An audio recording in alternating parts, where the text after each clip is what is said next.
Hey everybody, before we start the show, I wanted to let you know that this episode of Tabletop Babble is brought to you by Genuine Fantasy Press.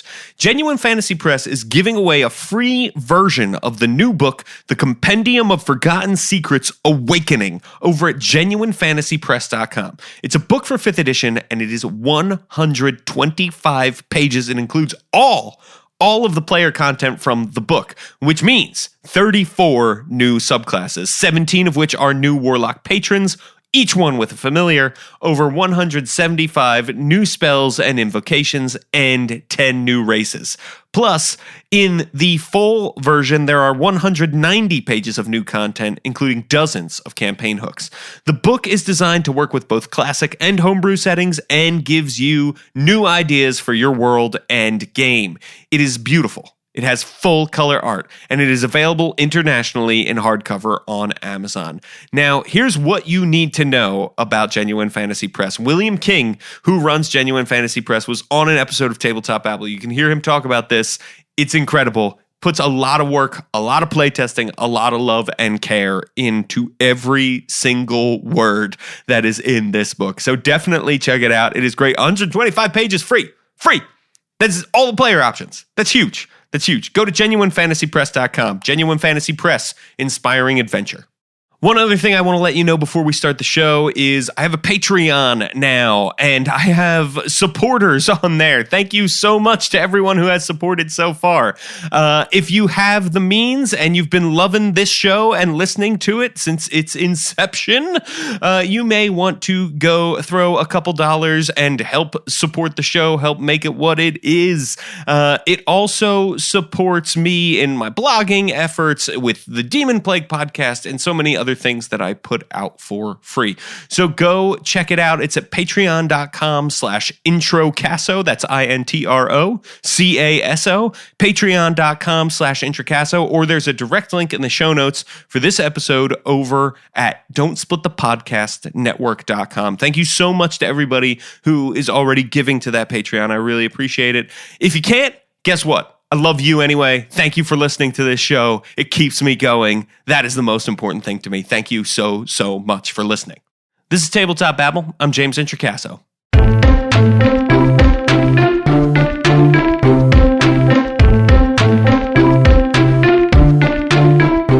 Today on the show, Johnn Four is back with me, and we are co-hosting together. Johnn Four of RoleplayingTips.com, who also co-wrote The Demon Plague with me. We are talking with Anna B. Meyer. Anna is an incredible cartographer who is known for her delicious and detailed online Greyhawk map, but she's also done work with Kobold Press and so many other creators. Her maps are incredible, and she's also an amazing game master. She ran a game store for a long time. This is a great conversation with her. I cannot wait. So here it is. Okay, everybody, now I am here with two of my favorite people in the entire world. John and Anna, welcome to Tabletop Babble. It's great to have you here. For people who don't know, Anna, who are you and what do you do in the world of tabletop role-playing games? Yeah, I'm Anna B. Meyer, and I do maps, specifically or normally large maps like continental maps, game setting maps and stuff. That's my specialty. Yes, big, beautiful, amazing maps.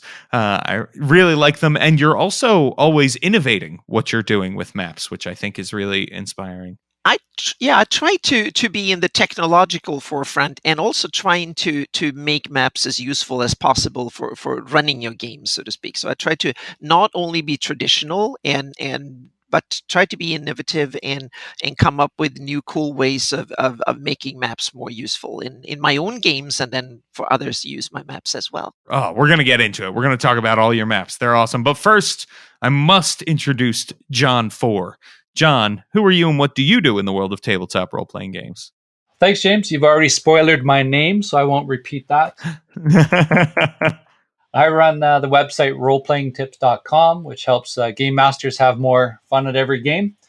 And there's I just counted a little while ago, there's over 7,000 game master tips that have amassed in basically what is Role-Playing Tips' 20th anniversary. So lots of stuff there for GMs looking to improve their games.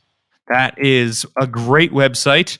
Also, the maker of a fine level 1 through 20 5th edition adventure called The Demon Plague, which people should check out. Yeah, definitely. It's a campaign in a box, as well as a full sandbox and a hex crawl with, I guess we're calling it classic adventure elements with that linear storyline. So I think it's the best of all three worlds. We are going to talk with you today, Anna. This is a thing John and I do occasionally where we get together, talk with some of our favorite people about the things they do and you know, the awesome content they're making in the world of tabletop role-playing games. You and I have talked about maps before on another podcast called Tabletop Voices. There might be some overlap here, but I definitely want to just dive in and talk about this because it is such a mystery to me, and I feel like it's such a mystery to so many other people. So, you know, and you also, we should mention, are like, you've been playing games for a long time. Oh, yes. I started playing in 79, 80, so I played through every edition of D&D and Pathfinder as well, plus a whole slew of other games. Mainly back in the day, I played a lot of Traveller, and we played some Middle-earth role-playings, and we played Call of Cthulhu and a whole bunch of other stuff back in the day. But fantasy and D&D became my go-to game for a long time. Nice. And you ran a game shop, right? I used to. Back in Sweden for like a bit over a decade. I was part owner of a game store and stuff, but that's long behind me now. So let's talk a little bit about maps and like get into it. How should people start? And let's keep it right now to sort of the home campaign setting, right? If you have a home game and you can't do art worth anything like me, what is a good way for me to start with a world map of the campaign world that I'm creating for my players? I would sketch out but sketching meaning I would take a large paper and then just use a pencil or something that I can erase and then go back. Or if you're inclined to use GIMP or some digitally, and just sketch out the general stuff. Meaning, first you take the area when you start and then say, oh, this is my main city and this is the country or the kingdom where most of the things start. But I will also kind of sketch out roughly how big do I want my continent to be, and are there other continents, or do we live on a small island, or is this like a huge world? So I have some idea, because the main thing is these rivers. So you make sure that rivers kind of flow in a natural way, and some of them can flow up hills and stuff, but that should be, in my opinion, the exception, so to speak. Most things should kind of follow the basic rules of nature and have an idea of. So it makes sense from a large scale, so to speak. You don't need to tell the players that. You can just have it as rough ideas that up there is a mountain chain 1,000 miles away there. And that means that rivers flow from there over the plains and then out in the ocean in the east and stuff like that. So because I've seen a lot of stuff, and especially in Greyhawk, there is a bunch of rivers, or basically 9 rivers out of 10, they flow from the north to the south, and there's like a 3,000-4,000 mile long north coast with no rivers flowing out of it at all, and that kind of doesn't really make sense. So try and avoid these kind of things that someone with a little bit of geographical knowledge would see as weird. And then put some weird exceptions in there, just like the real world. There should be the kind of cool thing that breaks all the rules here and there. That makes, in the fantasy worlds, there can be even more of them. There can be a mountain that is 20 miles high somewhere, and there might be a canyon that is 100 miles deep. That might very well be. And so, but they should be kind of a little bit planned, and then leave large areas of a continent wide open, or like white, that you can fill in as you go. And then when you have that, then and sketch it out. Look, it doesn't matter what it looks like, as long as you have the information there, and then you can kind of go in and fill in the details more and more over the years when you adventure there and stuff. So you're not completely unprepared. So you have the big pieces of the puzzle should be there, so to speak, with a lot of saying that there's a bit this big there, but I don't know what's on that piece right now, but you can put in an inland ocean if you want to, or you could just make a mountain chain. But you should have some idea of what to leave open and leave gaps for it to fill in as you go in. And you can see the published worlds, they often have that. They have a lot of areas where there's an empty space in between things. If you want to have an orc tribe somewhere, or the trolls need to live somewhere, there should be a swamp somewhere for them. And so you can kind of have a little bit of an idea of future adventures, like if there's an evil kingdom somewhere, what it's supposed to look like. And stories are awesome, but stories need to be grounded literally somewhere. And that's my job normally, is to kind of figure out what the land looks like.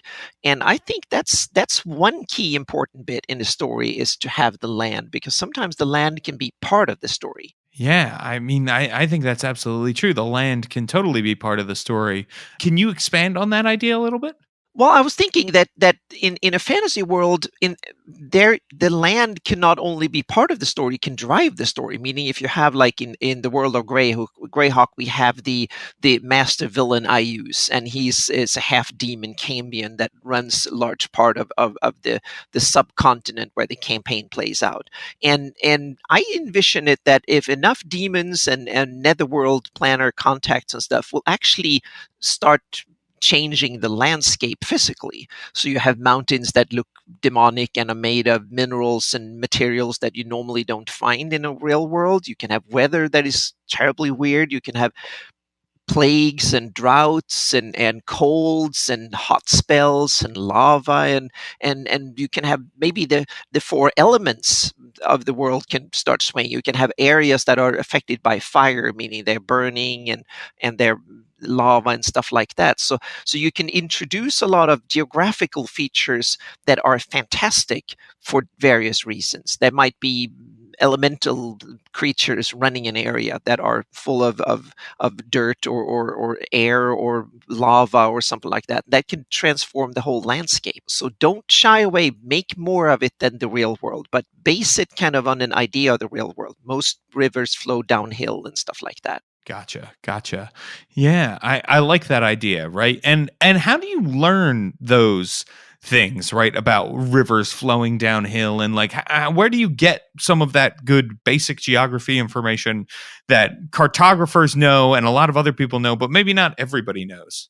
The best source for that is to go to Wikipedia, and then you go to different parts of the world, and you can either go through climate and simply say what's the climate in Ukraine or Antarctica or up in northern Canada or Siberia or something. So often you think like, oh, I want to have a jungle campaign. Then go in and check what's the nature and landscape looks like in Congo or Brazil or northern India, where there are jungles.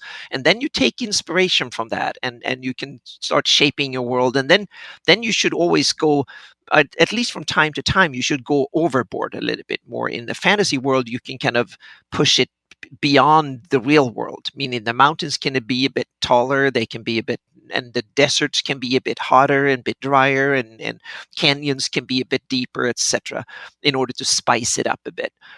And so Wikipedia is a wonderful wealth of information, and you can easily link between them. You can find out what areas look like, why certain areas, why is there a Grand Canyon. You can find that, and that can kind of inspire you to where should canyons be in my world, and yeah, things like that. So Wikipedia is a wonderful information wealth of information. So when you're sitting down and making a map for publication for a fantasy world, do they say to you, like, oh, we'd like you to keep these parts blank for the adventure, or is that something you just know to do?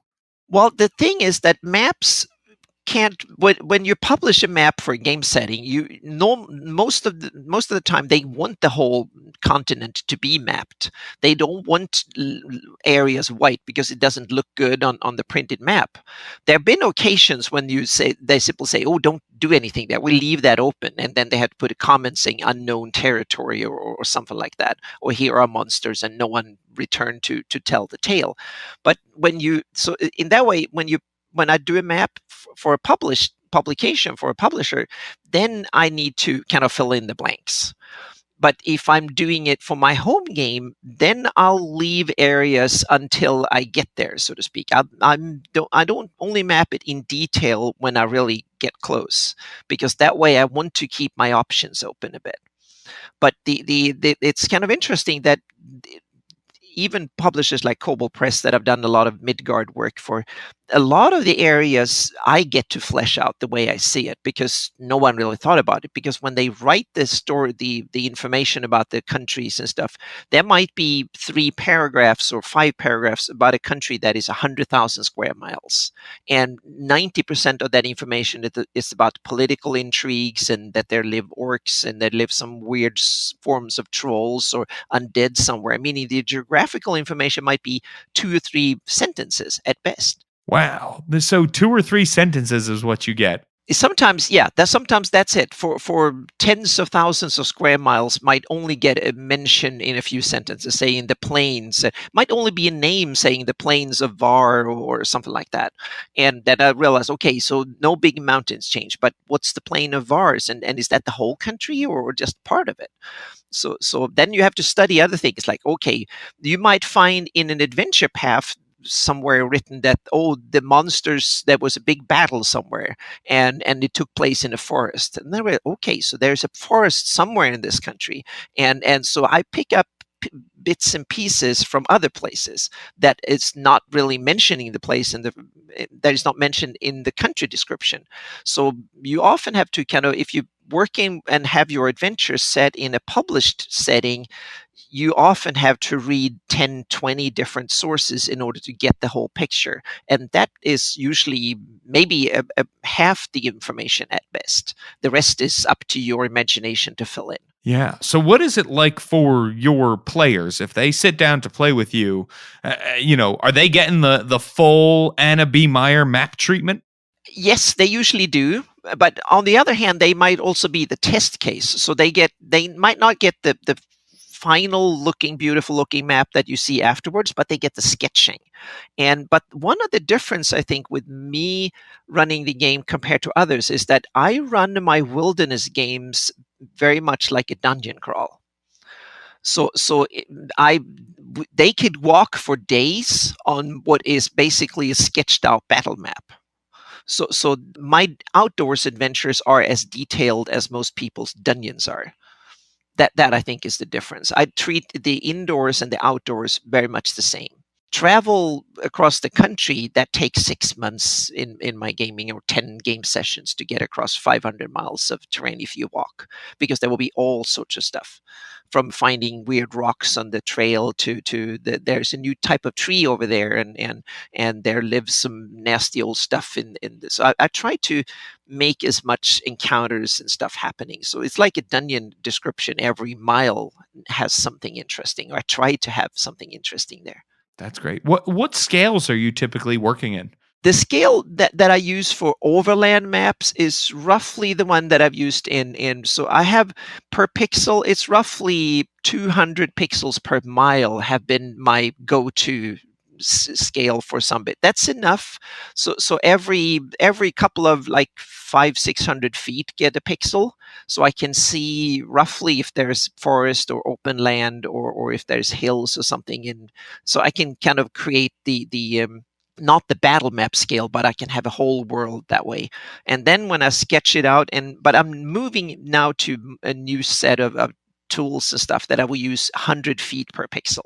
So that's so close that I can basically sketch out a battle map on the fly quickly without much work at all. So that's the future technology, will be that way. I'm working on it. The maps I'm creating now are down to 100 feet per pixel. Oh, okay. Wow. That is detailed. Yep. Mm-hmm. Yep. So you get all because that way you can find all the awesome hideouts for ambush.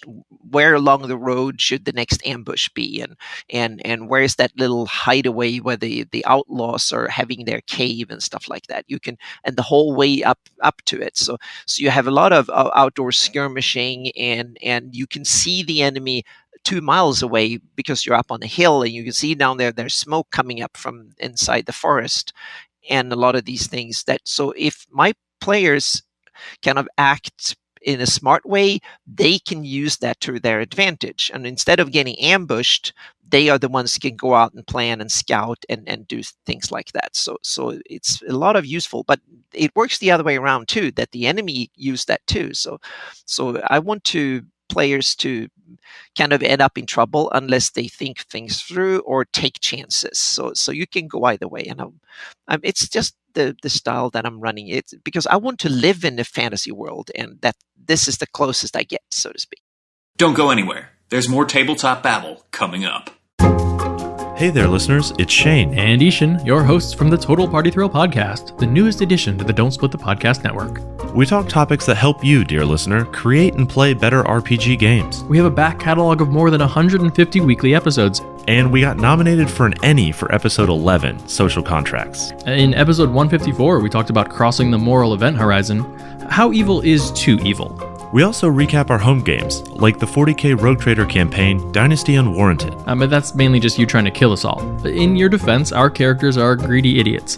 Don't forget the 3 years we spent in Eberron playing Morning Glory, your 5th edition D&D campaign. We also review new RPGs and books, and every episode we build a 5th edition D&D character in the Character Creation Forge. You might check out the Pint-Sized Punisher from episode 119, a halfling with a bad attitude, and 14 levels of Barbarian. So to recap, Total Party Thrill, RPG advice, campaign recaps, and D&D characters built by your dashing hosts every single week. What more could you possibly want? To get back to the actual show? Oh yeah, let me just hit this button, and here you go.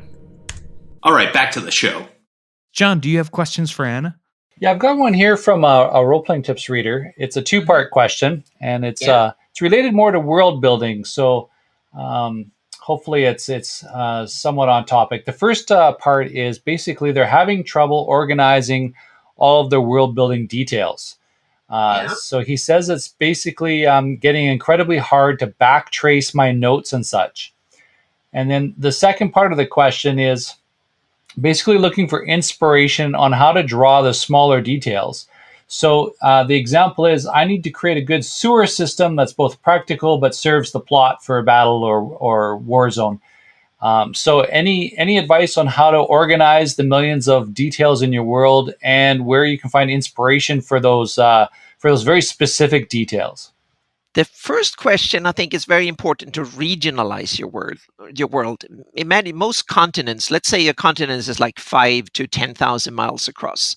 That means that you can have like even the world of Greyhawk, and that continent is like about 5,000 miles across. It's a subcontinent. And there's about 100 different realms and countries and city-states and stuff, plus roughly the same amount of mountain chains and forests and stuff. So you roughly have 200 different areas to flesh out in detail.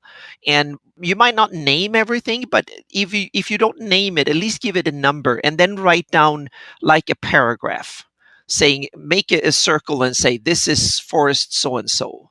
And then that's hills so and so, and that's like the Black Hills there, and that's the sandy desert over there. So have that kind of general thing, and then put them in some sort of. You can use your eminent campaign logger, and you can use whatever, a bunch of paper or something, and then put them in files saying that that's what the sandy desert belongs under there. And then when you have an idea saying that, I want a desert adventure, and I have like, a desert city like they had in that movie is awesome. Then you write down desert city like blah blah and a few notes, and then you put that in the folder or with the notes of the sandy desert. And then it might be 5 years until you come back, and then you have that information. It's like, this is what I thought about 5 years. So I use Evernote a lot for my kind of immediate inspiration, or OneNote. So if I get an idea when I'm out walking the dog or something, I just jot it down and put a tag on it saying this belongs here. And I put it in my campaign notes folder. And then once a week when I have nothing to do, I just go through the campaign folder and I take these notes and put them in the proper place in the world. And that way I slowly build more and more details into the various areas. And then when I feel like now I want the party to go on a desert adventure. Then I bring up or plan for that to be the next campaign. Now we've been up in the mountains or out at sea. We want to go to the desert. Then I bring up all the notes from my sandy desert and give it a name and give it a story and flesh out these are the cool locations in there, including the city that I had an idea about 5 years earlier. And that way I can kind of be able to store creativity, so you don't sit there and realize now my players demand that we go in the desert and I have no clue about this right now. So that I think is important, to plan your creativity, use it when it's available, so to speak, and then come back to it. You might have mentioned this or answered it with your Wikipedia reference, but the person is looking for how to learn about the millions of details that we just take for granted in our lives, not to mention trying to invent. But sewer systems. Yes. Yeah. So sewer systems, I think about one examples that I loved was I was on the island of Crete like 15 years ago on vacation. I've been there 3 times and I've seen the Minoan cities, the old Minoan cities, and they had one of the coolest thing is that they had sewer pipes that were made from concrete, and they looked almost identical to the sewer pipes we put in today with concrete. They were a bit smaller than the big ones we have today, but they were basically done the same way. And they had toilets that were water toilets and that water flushed through and stuff like that. So they are, and I would go and I would Google it. I would Google sewer systems in Rome or Athens or during a medieval city, and there are some wonderful documentaries done by sewer systems in old London and stuff that are fantastic. I think they even have sewer museums and stuff, and I bet that they have websites with awesome stuff and YouTube, and there are stuff. So spend a few hours Googling around and you can find some maps. How do the sewer system worked in medieval London, for instance, and that kind of mountain of fat they had to kind of dig away at. That is modern sewer systems too, and that can kind of flesh out a campaign set under a big city in the sewer system. Excellent. Yeah, another question here is, have you ever put like surprises or puzzles into maps such that when players look at the map, they have a revelation, designing a puzzle into the map itself? Yeah, to some degree, I try to, but I try to do it very subtle and very natural. But I've designed the system of valleys. So if you really study the map, and that way you can kind of figure out that, okay, if I go this way, there's a shortcut or kind of a quick way across the mountains. But the problem is that I'm trying to run the campaign kind of, the characters don't get to see the beautiful map unless they actually been there. But there are fly spells and a whole bunch of stuff. And that's one of the ironies, is that first I do these maps that are very detailed and accurate, and then I do dumbed down versions because the players can't buy this map. The characters can't get the map. The players will see the terrain they've actually been adventuring in.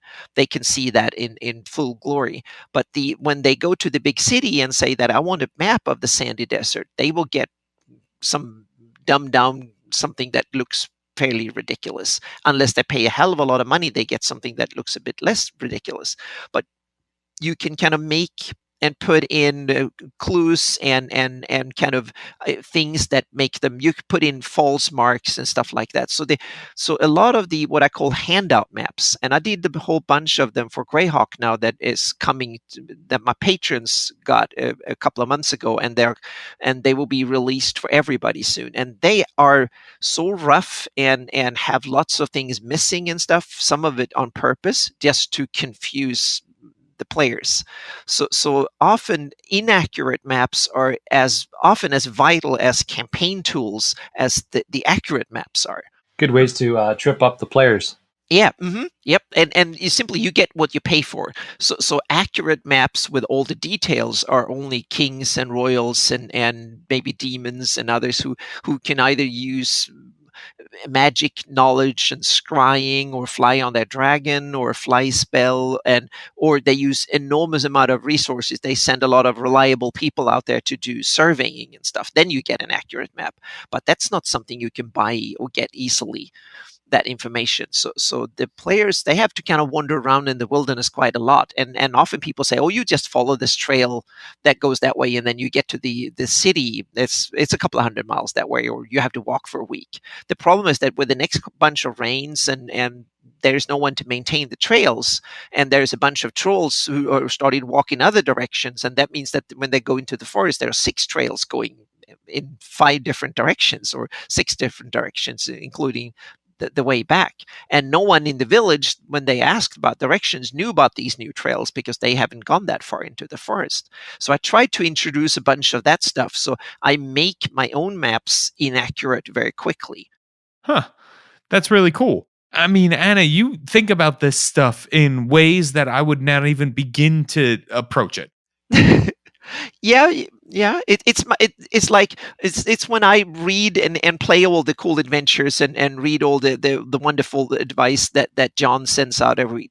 That's things that I never thought about. But since maps are my kind of, that's where I start my world building, is from what the physical terrain looks like, and then I try to build the world on top of it.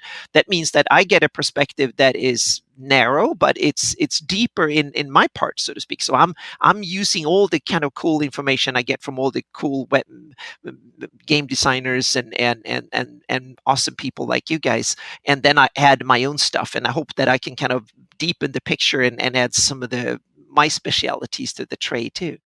So that actually brings me to my next question, which is, how can we as game designers work with cartographers in the best way, right? Like what is a great way to work? What do you like to get from people? When do they over describe stuff to you? You know, where are sort of the guidelines between giving the creative freedom, but then also giving you enough information that everybody's happy at the end?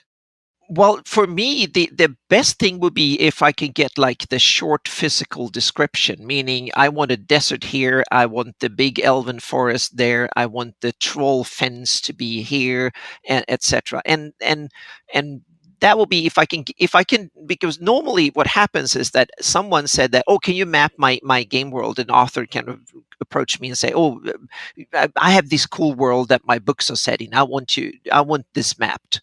And then they say, oh yeah, so I can do that. And then they say, oh, but how can you do it in like 2 months? And I simply say, well, you have 2,000 pages of books that I need to read, and so if they can digest the geographical kind of idea from it, so to speak, and a paragraph here and there, at least instead of 2 sentences, if I can get like half a page of each country from what the physical looks like.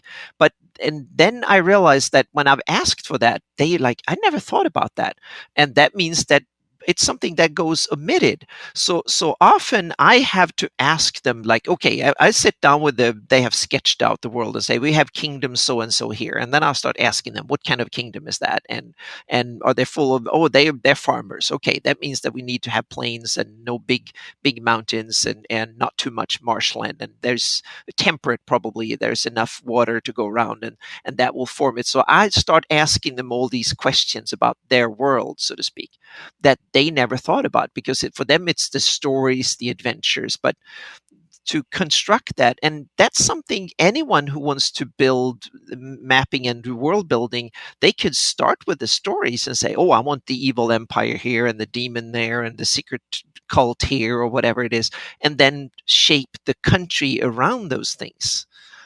And so you can do it either way around. I've also designed worlds that are basically just a world without any story in it, and then people can just download it and do it. I've done it for you, but they haven't become available yet. But I was thinking about a tidal locked world, either for fantasy or science fiction. So one side is freezing cold and the other one is hot hell, and you live on a rim between them.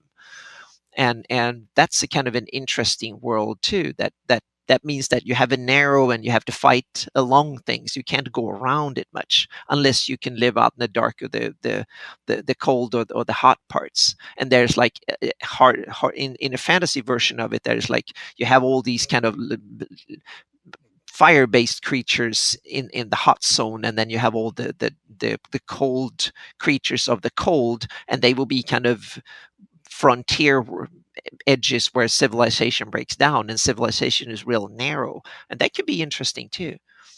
So you can go either way. So, as cartographers and game designers working together, how does your stuff ever inform like a game designer's decision or an author's decision? Do they look at it and say like, "Oh, this is so much better than what I thought"? Yeah, that have happened. One example was when I did the Southland for Cobalt Press, what is like 4 or 5 years ago. Then there was the fractals that I use, the algorithm that create mountains and stuff, they go haywire at times and they leave the spikes sticking straight out. So that was a thing that was like a mountain peak that stood up like 6 miles up, straight up in the air, a peak pointing straight out. And normally I would use a special algorithm that kind of blurs them out so they disappear. That's the normal thing you would do if you want to create real terrain. But I thought in the fantasy world it's kind of cool, so I just left it there.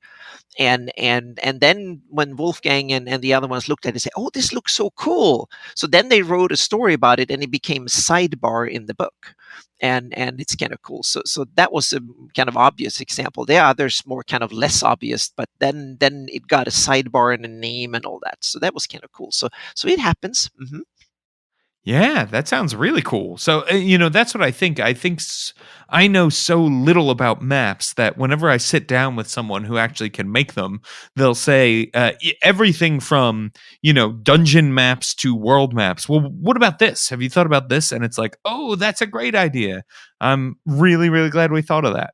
Yeah, and another part is the more technical, especially when you get into game publishing, is that what size the final map's supposed to be in. Is it going to be a page in the book? Is it going to be a 24 by 36 poster, or should it be something online that you can zoom from infinity to the tiniest detail?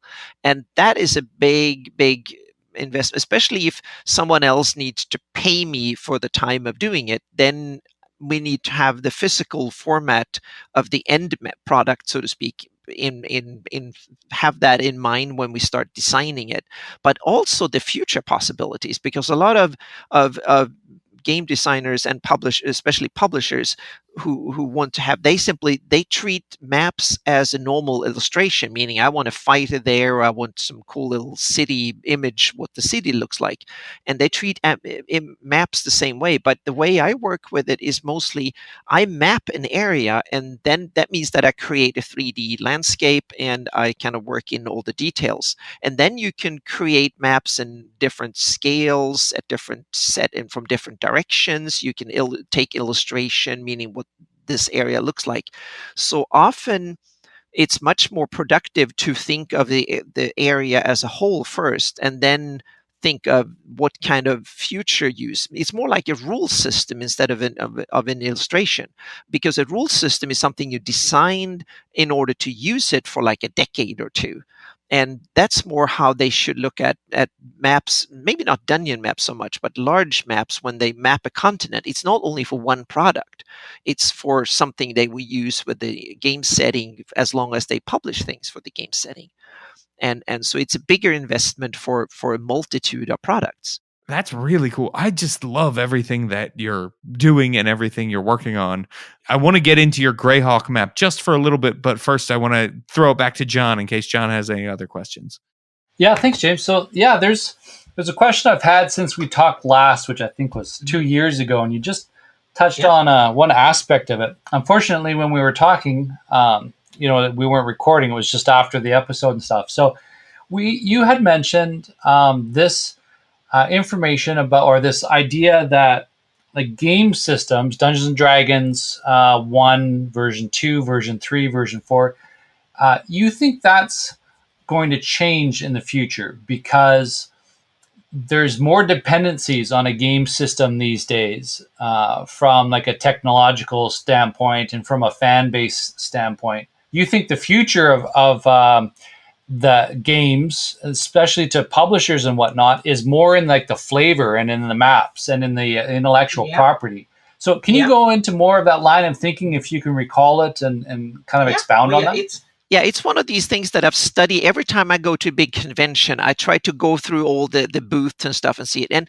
And the idea is that for a long time, especially if you take the big publishers like Wizards of the Coast and TSR before them, every time they needed their big influx of money, revenue that brought home the money was the core books, meaning it was the rule books, the crunchy books. When they needed a whole bunch of money, they released a new edition, because then everyone went out and buy a new player's handbook and a monster manual and a DM's guide, etc.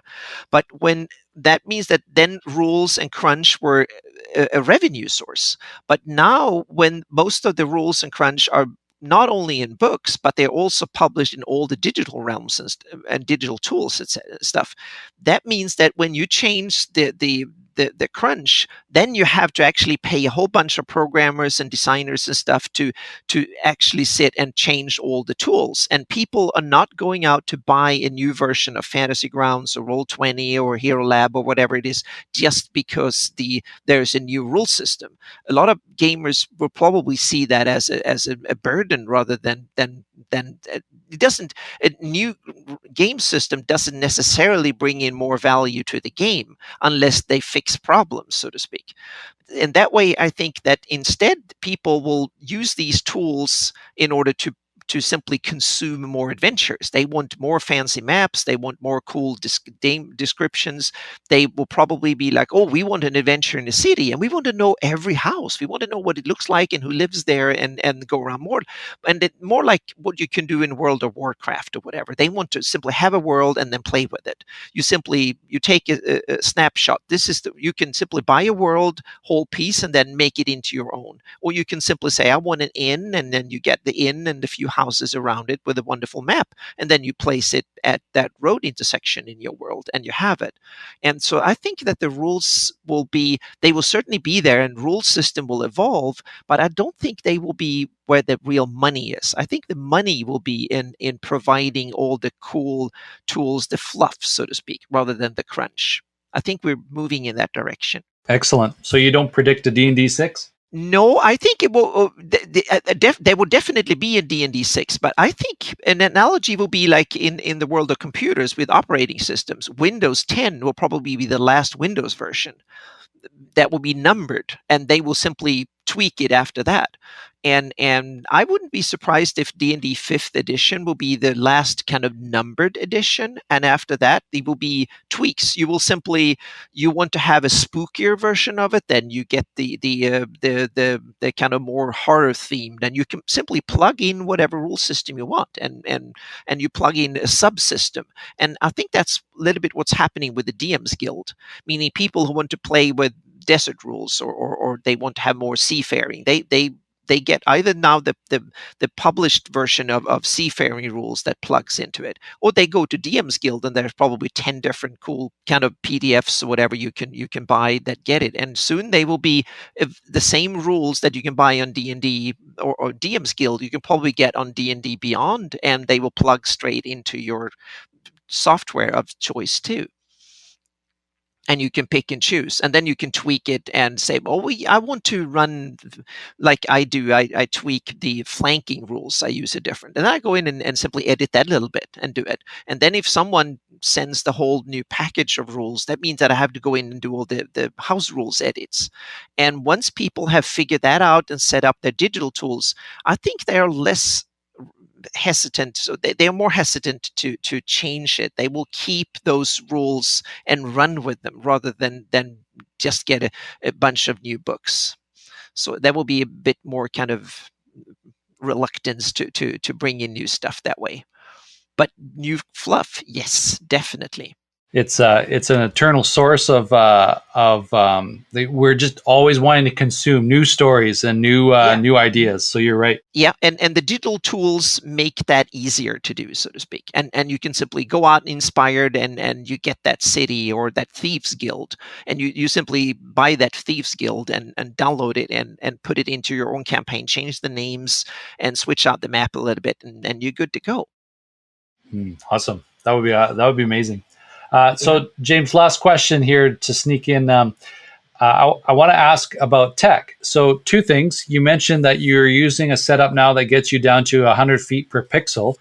And the second question is, are you what do you think of the latest generation of mappers that have come out since we talked last? Well, the when it comes to tools, I'm using a bunch of 3D tools, and there we are halfway into a whole complete new breed of tools that is coming out. And right now I'm 1 foot in tools that I've used for almost 10 years, and with the other foot I'm into a new world of tools.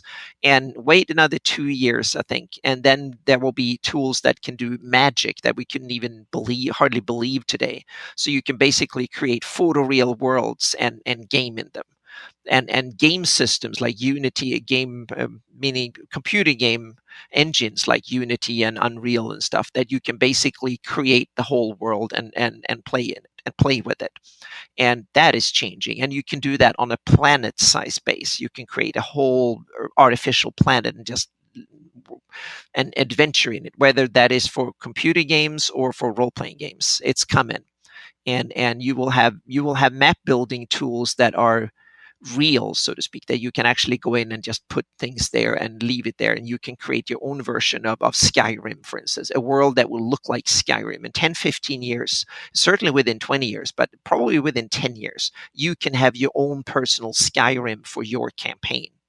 That's coming, because game engines are getting so damn good that you can run them on a laptop, and not only good at presenting the end result, they're also getting so easy to work with that all you need to do is that you need to skin the game engine, so you don't need to put in a lot of code and stuff. You just take this little cool inn, put it there, and that little evil temple and put it there, and then you zoom in and out, and then you bolt in the D&D 5th edition game system and miniatures, and you run it.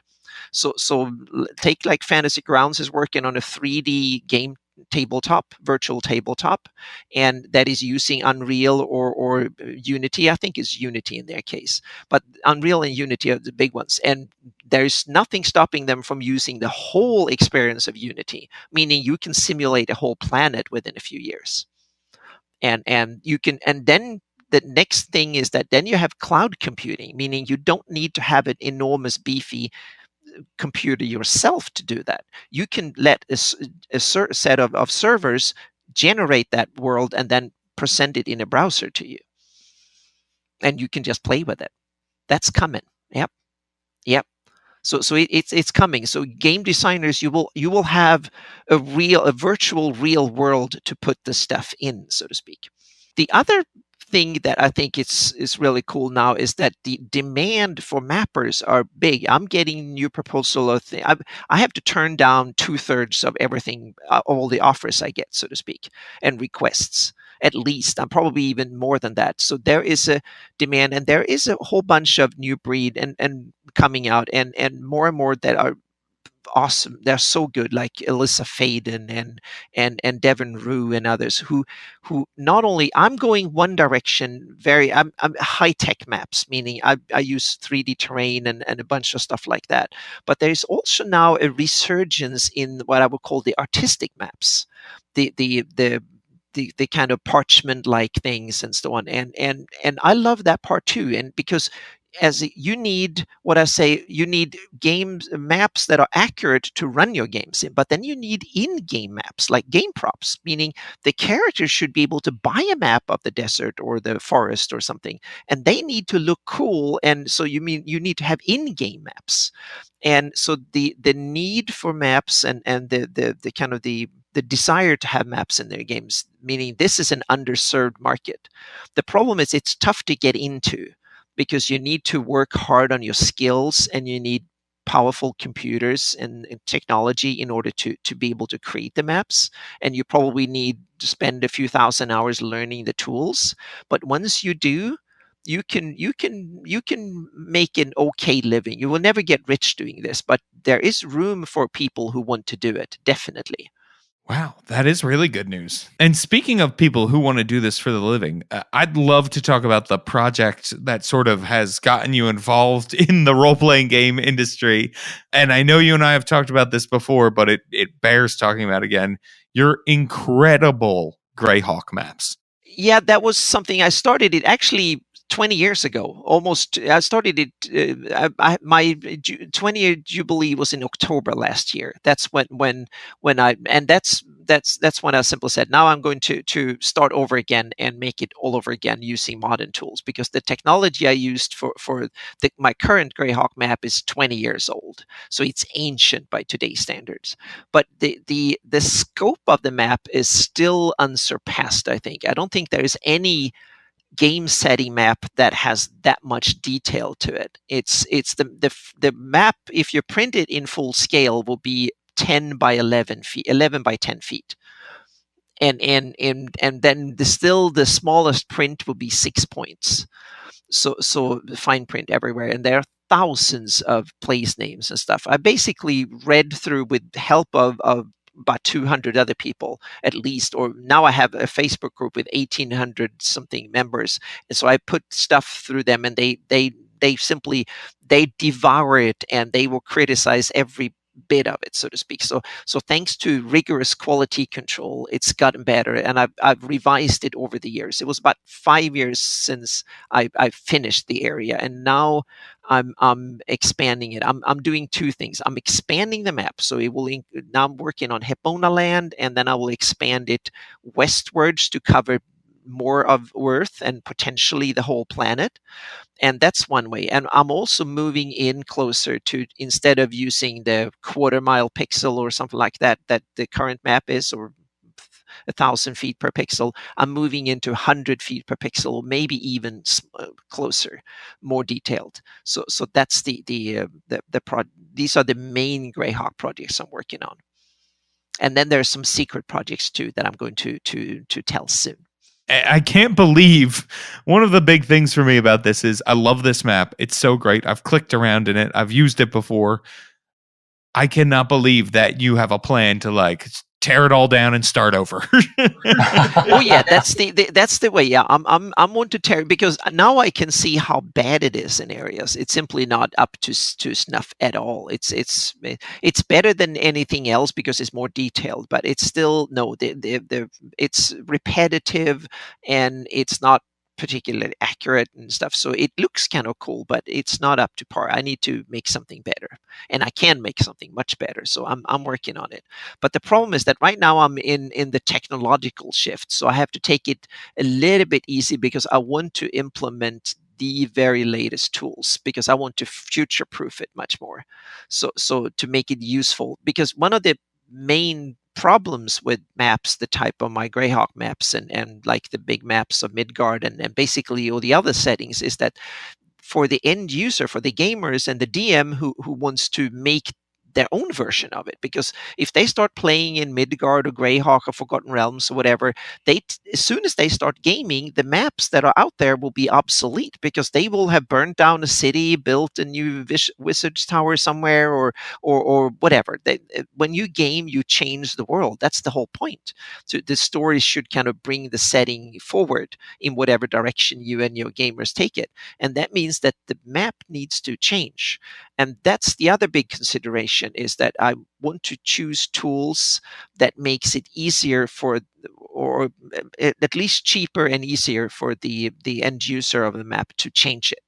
They should be able to change the names, and if they want to shift the town to be ruined, they should just shift out the symbol and make it a ruined town. Or if they want to add that little keep and we build a castle here, then they should be able to add that to the map. And that's another big consideration that I'm working, and hope that my patrons will be the first one to test out new stuff that way. So, Anna, if people want to find out more about you and what you do, where should they go and what should they do?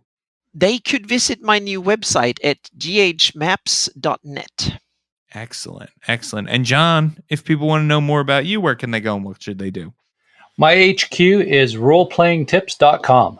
That's right. And check out roleplayingtips.com/Demon Plague to see the huge project John and I worked on together, which is also available in sort of podcast form. Not in the same way, but you can listen to me and some great players playing through it over at the Demon Plague on don'tsplitthepodcastnetwork.com. Anna, John, thank you so much for joining me today. I super appreciate it. Thanks, Anna. Oh, thank you. Thank you so much for having me.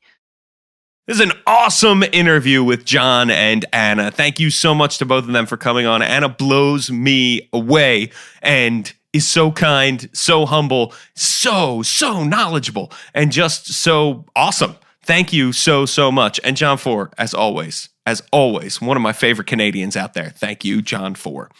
You know, people, if you are interested in supporting the show financially, I know I mentioned this at the top of the show. I'm going to mention it here again real quick.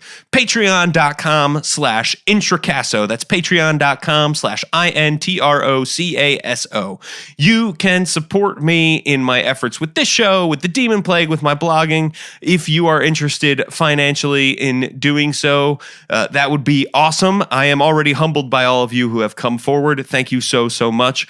If you can't, guess what? There's another way you can support the show. How can you do that? Leave us an iTunes review. How do you do that? Head on over to iTunes, create a free account if you don't have one already. Rate us and all the other shows you love. Even if you're not using iTunes to listen to podcasts, odds are your podcatcher app uses iTunes algorithms to rate and recommend podcasts to others. So leave us a review. All the other podcasts you love will thank you. If you leave us a 5-star review, I will read it out loud and credit the person who left it. You can make me say anything you want, like Fryentropy. Fryentropy says, best TTRPG show to listen to. Wow, that is a huge compliment. Thank you so much. Let's see. The review reads, I look forward to the show every week, every day. When I finish the newest episode, I go through old episodes and love each one of them. Wow, thank you so much, Fryentropy. I super appreciate your words, your ears, and your listens. Thank you so much for that. People, if you want to learn more about what I'm doing, I'm on Twitter at James Introcaso. That's INTROCASO. And you can check out my blog, which is all about the game design stuff I'm doing over at worldbuilderblog.com.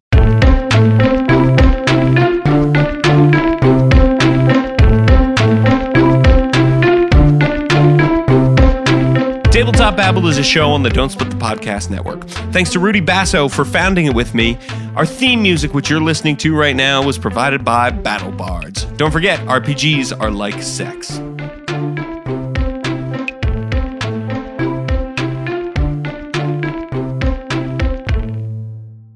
Hey everybody, I wanted to take a quick minute to let you know and remind you that this podcast you just heard was brought to you by Genuine Fantasy Press.